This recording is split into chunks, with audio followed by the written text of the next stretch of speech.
અમદાવાદ મહાનગરપાલિકા AMC Ahmedabad municipal કોર્પોરેશનના senior assistant commissioner Shri Tejas Bhandari.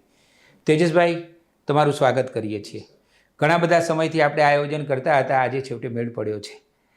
તેજસભાઈ સાથે વાતો કરવાના છીએ પુસ્તકો વિશે.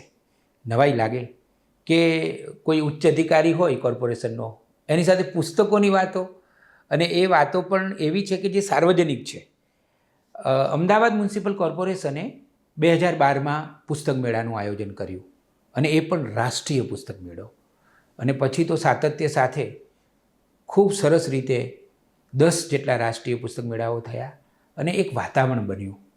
અમદાવાદ શહેરમાં રાષ્ટ્રીય પુસ્તક મેળાનું આયોજન, એની શહેરીજનો રાહ જોતા હોય છે. અમે તેજસભાઈને નવી સવારના સ્ટુડિયોમાં એટલા માટે બોલાવ્યા છે કારણ કે તેઓ આ જે આયોજન થાય છે એમાં એમની જવાબદારી છે. પહેલાં પુસ્તક મેળાથી શરૂ કરીને અત્યાર સુધીના તમામ પુસ્તક મેળામાં એમણે પુસ્તક મેળાના આયોજનમાં મુખ્ય એક ઇન્ચાર્જ તરીકે આ જવાબદારી સરસ રીતે અદા કરી છે. એને કારણે અમે એમને અહીંયા બોલાવ્યા છે. તેજસભાઈ, પહેલો સવાલ તો હું તમને એ કરું કે ભારતનું કોઈ પણ કોર્પોરેશન હોય કે દુનિયાનું પણ કોઈ પણ કોર્પોરેશન હોય, તો એનું મુખ્ય કામ તો એ છે કે રસ્તાઓ બરાબર છે કે નહીં, ગટર લાઈન બરાબર છે કે નહીં, પાણી બરાબર આવે છે કે નહીં, આ બધું માળખાકીય જે બધી સવલતો છે તે. તો એમાં આ અમદાવાદ મ્યુનિસિપલ કોર્પોરેશન પુસ્તક મેળામાં કેવી રીતે આવી ગયું? પહેલાં બુક ફેર વખતે તત્કાલીન માન્ય મુખ્યમંત્રી શ્રી નરેન્દ્ર મોદી સાહેબે જે પ્રવચન આપેલું, એ પ્રવચનથી અમદાવાદ મ્યુનિસિપલ કોર્પોરેશને કેમ બુક ફેર કરવો જોઈએ અને હવે સતત કરવો જોઈએ, એ આપની આ વાત સાથે બિલકુલ અનુસંધાન હું સાધી શકું છું. ત્યારે સાહેબે કહ્યું હતું કે અમદાવાદ મ્યુનિસિપલ કોર્પોરેશનનું કામ મ્યુનિસિપલ કોર્પોરેશન તરીકે માત્ર લોકોની જાહેર આરોગ્ય એટલે કે શારીરિક આરોગ્યની જાળવણી જ નથી, પરંતુ એની સાથે સાથે માનસિક આરોગ્યની જાળવણી કરવાનું, એનું સંવર્ધન કરવાનું પણ છે. અને જેવી રીતે અનેક પ્રકારના કામો, સુધરાઈના કામો જેને આપણે કહીએ છીએ, જેનાથી જાહેર આરોગ્યની સાચવણી થાય છે, એવી રીતે પુસ્તકોનું વાંચન અને એનું સંવર્ધન કરવાથી, અને એના માટે અમદાવાદ નેશનલ બુક ફેર જેવા પ્રક્રમ થકી આ હેતુ સિદ્ધ કરી શકાશે. એ સમયે સમગ્ર ટીમને અમદાવાદ નેશનલ બુક ફેર કરવા માટેનું આયોજન કરવા માટેનું ખૂબ મોટું બળ પ્રાપ્ત થયેલું હતું. અને એ પછી તો સતત 10 વર્ષ સુધી અમદાવાદ મ્યુનિસિપલ કોર્પોરેશને બુક ફેર કર્યો છે. અને જુદી રીતે કર્યો. દાખલા તરીકે હું પણ ઘણા બધા પુસ્તક મેળાઓમાં જતો હોઉં છું. વિશ્વ કક્ષાના દિલ્હીમાં યોજાય છે એમાં જવું, અને મને પણ પુસ્તકનો હું આમ જીવ છું. પણ અમદાવાદનો જે મેળો થાય છે એમાં તમે જે એક સુમેળ કરો છો કે લોકોને વધારે પુસ્તકો પ્રત્યે જવાનું મન થાય, એના જે બધા કાર્યક્રમો કરો છો, તો તેજસભાઈ એ થોડી ડિઝાઇનની વાત કરો કે તમે જે ડિઝાઇન કરો છો જ્યારે પુસ્તક મેળાનું આયોજન થાય છે, તો એ ડિઝાઇન પાછળનું તમારું પ્રયોજન શું હોય છે અને તમે કેવી રીતે બધું નક્કી કરો છો? બિલકુલ, ખરેખર ખૂબ ઇન્ટરેસ્ટિંગ વાત છે. આપણે પહેલાં બુક ફેરની જ વાત કરીએ તો આપણને ખ્યાલ છે કે ગુજરાતમાં જે લિટરરી ટ્રેડિશન કહેવાય છે, હેરિટેજ જે વારસો છે, એ ખૂબ સમૃદ્ધ છે આપણો. વ્યાકરણ ગ્રંથ સિદ્ધહેમ શબ્દનું શાસન જ્યારે રચના થઈ હતી, એ વખતે રાજા સિદ્ધરાજ જયસિંહ એવું કહેવાય છે કે હાથીની અંબાડી ઉપર એની શોભાયાત્રા કાઢેલી. અને એટલું કહેવાનો મતલબ છે કે એક રાજા થઈને એણે જે છે સરસ્વતી દેવી અને વિદ્યાના વારસાને આટલું ખૂબ ઊંચું સન્માન અને ગૌરવ આપેલા હતા. તો એ જ પ્રક્રિયાને આગળ લઈ જવાની રીતે 2012માં જ્યારે આપણે પહેલો બુક ફેર કર્યો, ત્યારે આપણે એક જે છે એક પુસ્તકનો એક ટેબ્લોની એક વિશાળ યાત્રા આશ્રમ રોડ ઉપર કાઢી હતી. પહેલો બુક ફેર આપણે વલ્લભ સદન ખાતે રિવરફ્રન્ટ ઉપર કરેલો, અને એ રિવરફ્રન્ટથી આપણે એક પુસ્તકોનો ટેબ્લોની 2 કિલોમીટર લાંબી એક યાત્રા કાઢેલી. અને નવા મોડર્ન સ્વરૂપે, આધુનિક સ્વરૂપે આપણે જે છે પુસ્તકોનું launching Ahmedabad national book fair મારફતે થઈ રહ્યું છે, એવો એક મેસેજ આપવાનો પ્રયત્ન કરેલો. તો ડિઝાઇનની વાત કરીએ તો ડિઝાઇનમાં સૌથી પહેલાં આપણે લોકો સમક્ષ એ રીતે આવ્યા હતા. એના અગાઉના 2-3 વર્ષમાં અમદાવાદ મ્યુનિસિપલ કોર્પોરેશને જે છે એ મેરેથોન અને સાયક્લોથોનની શરૂઆત તો કરી જ દીધેલી, પણ એની સાથે સાથે આ પુસ્તકોનો પ્રક્રમ આવ્યો છે. એના મેસેજ આપવાના ભાગરૂપે આપણે ખૂબ ડિઝાઇનને એક લાઈવ બનાવવા માટે આવી શરૂઆત કરેલી. એ પછી તો દરેક વર્ષે આપણે એક અલગ અલગ થીમ વિચારી છે અને દરેક વર્ષે થીમ આધારિત જે છે એ ડેકોરેશન કર્યું છે. એના અમુક ઉદાહરણ આપું તો જ્યારે રઘુવીર ચૌધરી સાહેબને જ્ઞાનપીઠ પુરસ્કાર આપવામાં આવેલો એ વર્ષે જે આપણો બુકફેર થયેલો એ વર્ષે આપણે આખા સમગ્ર બુકફેરની ડિઝાઇનને જે છે એ જ્ઞાનપીઠ પુરસ્કારના થીમ ઉપર આધારિત કરી હતી. અને રઘુવીર ચૌધરી સાહેબ પહેલાં જે આપણા ગુજરાતી સાહિત્યના સાહિત્યકારો જે છે એ આપણે ઉમાશંકર જોશી સાહેબ, પન્નાલાલ પટેલ, રાજેન્દ્ર શાહ, એ તમામની કૃતિઓને આપણે જે છે એ લોકોની સમક્ષ મૂકવા માટે ડિઝાઇનનો આપણે ઉપયોગ કરેલો. એવી જ રીતે વખતો વખત જ્યારે આપણે દર વર્ષે આયોજન કર્યું ત્યારે આપણે સાહિત્ય સપ્તાહ જે આયોજન કરીએ છીએ સાહિત્ય સપ્તાહની ડિઝાઇન અને બુકફેરની ઓવરઓલ ડિઝાઇનને સુમેળ કર્યો. અને જેવી રીતે મરીઝની શતાબ્દી કે 125મી શતાબ્દી થઈ એ વખતે આપણે એમના સ્પેશિયલ એક મરીઝના સાહિત્ય સપ્તાહ તરીકે એને ઉજવ્યું. એ જ રીતે આપણે ગુજરાતી ટૂંકી વાર્તાના 100 વર્ષ જ્યારે 2017માં થયા તો આખા બુકફેરની ડિઝાઇનને આપણે ગુજરાતી ટૂંકી વાર્તાના 100 વર્ષના થીમ ઉપર આપણે આપ્યું. અને એમાં જેટલા પણ મુલાકાતીઓ હતા એ મુલાકાતીઓએ બુકફેરમાં આવીને પુસ્તકોની વેરાયટી, વિવિધ પ્રકાશકો, એમની કલરફુલ બુક્સનો તો લાભ ઉઠાવ્યો જ, પણ એની સાથે સાથે જે આપણે ડિઝાઇન કરી એ ડિઝાઇનમાં આપણે ટૂંકી વાર્તાના પુસ્તકોને એનું જે છે એ પ્રતિકૃતિ બનાવીને હવામાંથી સસ્પેન્ડ કરીને લોકો એની વચ્ચેથી પસાર થાય એવી રીતે પણ આપણે એક ડિઝાઇન બનાવેલી. એક બુકફેર વખતે વળી આપણે વાચકો તરફથી અને મુલાકાતીઓના ફીડબેક મંગાવેલા અને એમાંથી જે લોકોએ પોતાની સ્વરચિત રચનાઓ આપણને મોકલી એને મોટા ફ્લેક્સ બેનરની ઉપર 100 ફૂટના બેનર ઉપર આપણે એને ઓન ધ સ્પોટ પ્રકાશિત કરી હતી. એટલે જે મુલાકાતીઓ હતા એ મુલાકાતીઓને પણ આપણે ડિઝાઇનની અંદર એમનો ઇનપુટ લેવામાં આવેલા.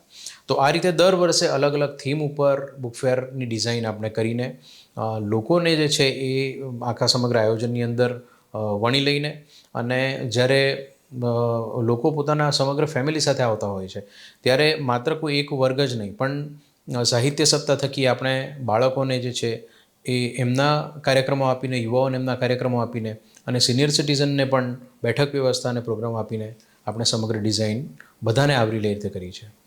હું તો આ બધા પુસ્તક મેળાનો સાક્ષી રહ્યો છું. એટલે તમે એ સફળ રહ્યા.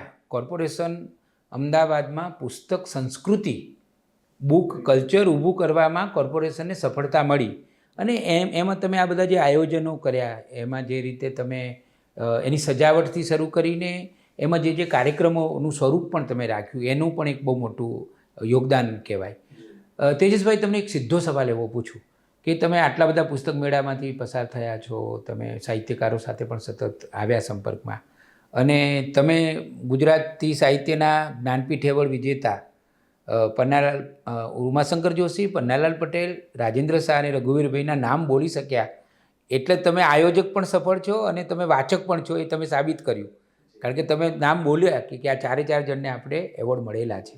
તો તેજસભાઈ, હું તમને સીધો સવાલ એ પૂછું કે અમદાવાદમાં રહેતા લોકોની પુસ્તક પ્રીતિ કેવી છે? અમદાવાદમાં રહેતા લોકોની પુસ્તક પ્રીતિ જેવી રીતે બીજા સબ્જેક્ટની અંદર હોય છે કે આમાં ફાયદો કેટલો, એ તો ખરી જ. એટલે એ ખરું કે ફાયદો કેવી રીતે, એટલે પુસ્તકો લેવા છે તોય ફાયદો, એટલે કે મને 2 પુસ્તકોના પ્રાઇઝમાં 3 પુસ્તક મળે છે કે કેમ, સૌથી પહેલો તો ફાયદો એ જોવાનો. બીજું વસ્તુ એ પણ જોવાનું કે અમે પુસ્તક મેળામાં આવીએ છીએ, બીજે ક્યાંય નથી જતા, તો અહીં આવવાનો ફાયદો શું? બરાબર. એમાં આપણે ફૂડ કોર્ટની પણ વાત કરી શકીએ. બરાબર છે. ફૂડ કોર્ટની અરેન્જમેન્ટ આપણે એટલા માટે રાખીએ છીએ કે જો કોઈએ 3 કલાક સુધી 4 કલાક સુધી મુલાકાત લેવી હોય તો સ્વાભાવિક રીતે એને ફૂડ કોર્ટની અને અમદાવાદીઓના મિજાજ પ્રમાણે જો ખાણીપીણીની વસ્તુઓ ના રાખો તો ફૂડ કોર્ટ, સિનેમા, કોઈ પણ વસ્તુ અધૂરી રહી જાય છે. બરાબર. એટલે અમદાવાદીઓ પુસ્તક મેળાની બાબતમાં પણ એમના અસલ મિજાજમાં તો જ્યાં સુધી મને લાગે છે એ ત્યાં સુધી અચળ જ છે. પરંતુ સાથે સાથે એક બીજી વસ્તુ પણ એ છે કે છેલ્લા 10 વર્ષથી આપણે એક દાયકાથી પુસ્તક મેળાનું આયોજન કરી શકીએ છીએ. તો એક પુસ્તક વાંચન તરફ વળેલી અને જે લોકો ઓલરેડી વળેલા હતા એ લોકો આ ક્ષેત્રમાં ખૂબ આગળ જવા માટેની એક આખી પેઢી તૈયાર કરી છે એવું 24ના બુક ફેરની અંદર આપણને એવી રીતે જોવા મળ્યું કે એક બાળક જે 2012ના સંસ્કરણ વખતે ફર્સ્ટ એડિશન વખતે પણ આવેલો હતો એના પેરેન્ટ્સ સાથે, એ 2024માં ફરીથી એના માતા પિતા સાથે આવ્યો અને એણે ફેસબુક ઉપર પોતાનો ફોટોગ્રાફ 2012નો અને 2024નો મૂક્યો અને બંને વખતે એના હાથમાં, એના મમ્મી પપ્પાના હાથમાં પુસ્તકોથી ભરેલા જે છે એ બેગ્સ હતા. ઓહો, વાહ. એટલે આપણે 100% એવું કહી શકીએ કે એક 10 વર્ષ એટલે એક પેઢી, અડધી પેઢીનો સમયગાળો કહી શકાય.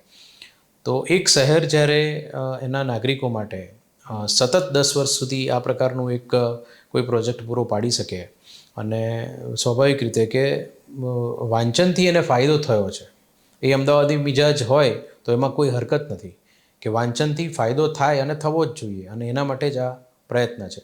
તો એ જે બૌદ્ધિક ફાયદો છે, બૌદ્ધિક ફાયદો આપણને આ એક જ ઉદાહરણ પરથી મળી શકે. એવા ઘણા પરિવારો હશે જે અમદાવાદ નેશનલ બુક ફેરની અંદર 2012થી આવતા હશે અને 2024 સુધી સતત આવ્યા હશે.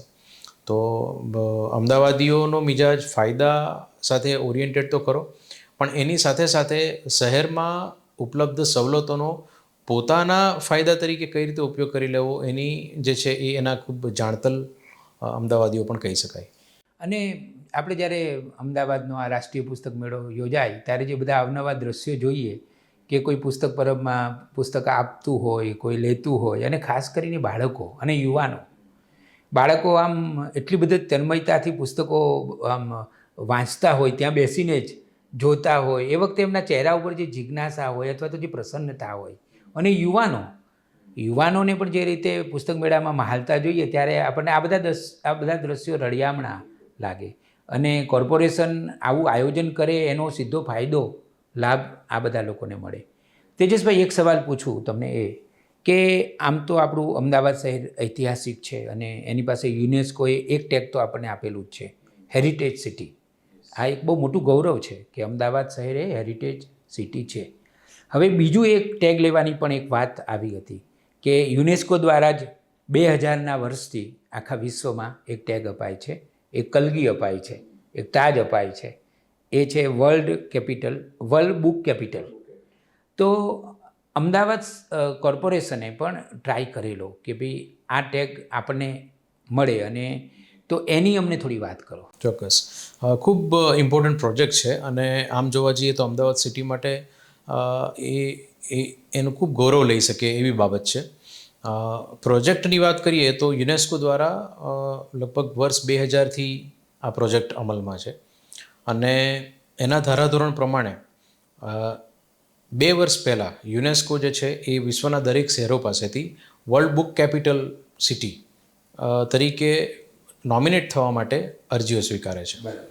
તો આ વર્ષે 2026-27ના વર્ષ માટેની અરજીઓ યુનેસ્કોએ સ્વીકારી છે અને અમદાવાદ શહેરે, Ahmedabad municipal corporation as a local authority એમાં પ્રતિનિધિત્વ બતાવવાનું હોય છે અને એમાં અમદાવાદ મ્યુનિસિપલ કોર્પોરેશને અમદાવાદ શહેર વતી અરજી કરી છે. અને અરજીની જે છે એ ખાસ બાબત એવી છે કે ભલે વર્ષ 2026-27 માટે ટેગ લેવાની હોય, પરંતુ એના કાર્યક્રમો 2 વર્ષ પહેલાંથી એટલે કે 2024થી જ એની શરૂઆત થઈ જવી પડે. અને મે મહિનામાં જે છે એ યુનેસ્કો દ્વારા એની અરજી સ્વીકારવાની પ્રક્રિયા પૂર્ણ કરવામાં આવેલી છે અને અમદાવાદ શહેરની અમદાવાદ મ્યુનિસિપલ કોર્પોરેશને અરજી કરી પણ દીધેલ છે અને એનું સક્સેસફુલ એકનોલેજમેન્ટ પણ આપણને મળી ગયું છે. હવે જુલાઈ એન્ડ સુધીની વાત હતી, કદાચ એમાં થોડું ઘણું વિલંબ થયો હશે, તો ટૂંક સમયમાં યુનેસ્કો દ્વારા વર્લ્ડ બુક કેપિટલ સિટી તરીકે વિશ્વના કયા શહેરને 2026 માટે જાહેર કરવામાં આવે છે એની ટૂંક સમયમાં જાહેરાત થશે.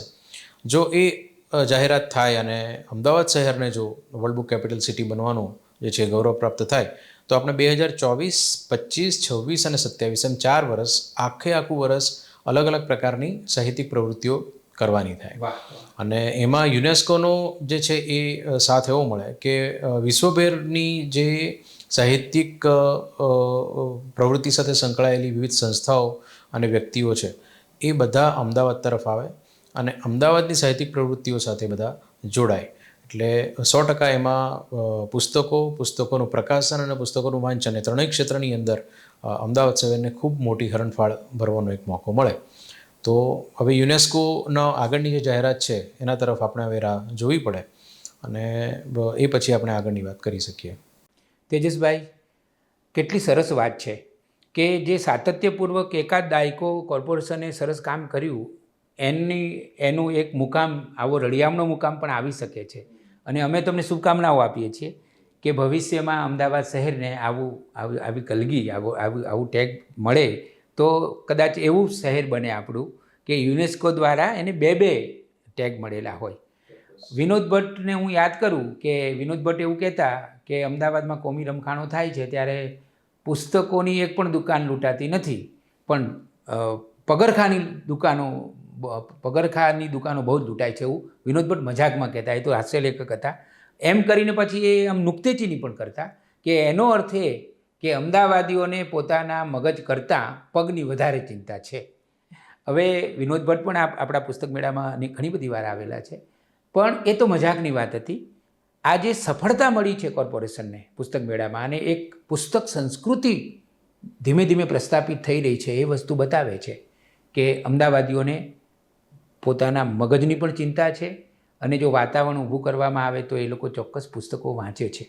તેજસભાઈ, આ ઇન્ટરવ્યૂ પૂરો કરતી વખતે હું એટલું તો ચોક્કસ કહું કે કોઈપણ કોર્પોરેશનનું કામ કોઈપણ શહેરને રહેવા લાયક બનાવવાનું હોય છે કે રહેવા લાયક બને, પણ તમે એક ડગલું અમદાવાદ મ્યુનિસિપલ કોર્પોરેશન એક ડગલું આગળ વધીને અમદાવાદ શહેરને જીવવા લાયક બનાવવાનો પ્રયત્ન કરે છે.